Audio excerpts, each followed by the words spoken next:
Over 140,000 Syrians have lost their lives and more than 9 million are internally displaced or have fled the country since the conflict between forces loyal to President Bashar al-Assad and those opposed to his rule began in March 2011.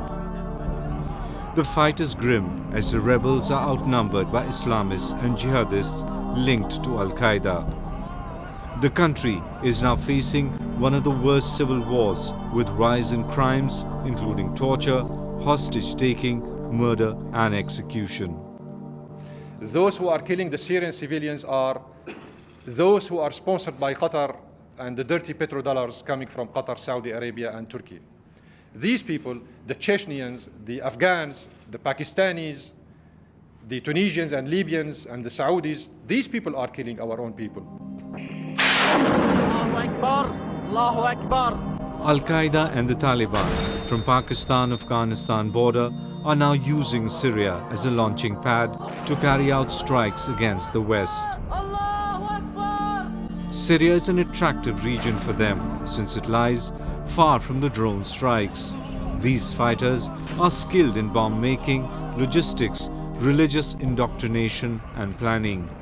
Experts believe that Pakistan is well aware of Al-Qaeda's strategy in Syria. What happened in Syria is they are creating another state of Afghanistan, like Syria become like Afghanistan. It's the hub of terrorist organization, and Al-Qaeda has been very actively, and they have shifted their headquarters from Afghanistan, from Iraq, from Morocco, from Yemen into Syria, because now the danger of Al-Qaeda has already been felt inside Europe and also in the region, that what they are doing havoc in this region cannot be fought by one country, it has to be fought by all the country. Also, if the Pakistani government is honest, is a decent broker of peace in the region and wanted really to get rid of the Taliban and the terrorist organization, then they should come clear on this and also should fight within their country why these people are leaving the country and where they are going. It is believed that Pakistan is backing Al-Qaeda fighters in Syria at the behest of Saudi Arabia. During his recent visit to Pakistan, Saudi Crown Prince Salman bin Abdulaziz asked for anti-aircraft and anti-tank rockets for the rebels fighting in Syria.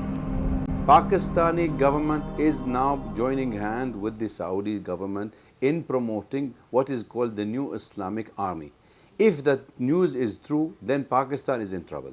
Because if they have been able to buy the intelligence officers of the Pakistani government, what Saudi Arabia and the United States are now reviving the old Taliban and Al-Qaeda, because post-2014 there will be a vacuum in Afghanistan, and this vacuum also to be filled by the Taliban. So the spread of the wing of Taliban from Afghanistan to Iraq to Syria serve the American and vested interest countries who wanted to see the destruction and instability in the region to go for years to come. I think the Pakistani government must realize the danger game they have put their hand in, which is joining the Saudi Arabia in making a kind of a training place for a new Islamic army, they call it. And if it happens so, this Islamic army will not only be used in Syria by the mercenaries they are recruiting, but it will be used anywhere in the world. In Sunni-majority Syria, the conflict seems to be intensifying as Al-Qaeda and other extremists, including Takfiris and Salafis, fueled by foreign powers, continue to indulge in sectarian violence and killings. The sectarian conflict in Syria is spilling into the other Middle East nations and could have tragic consequences for the whole region.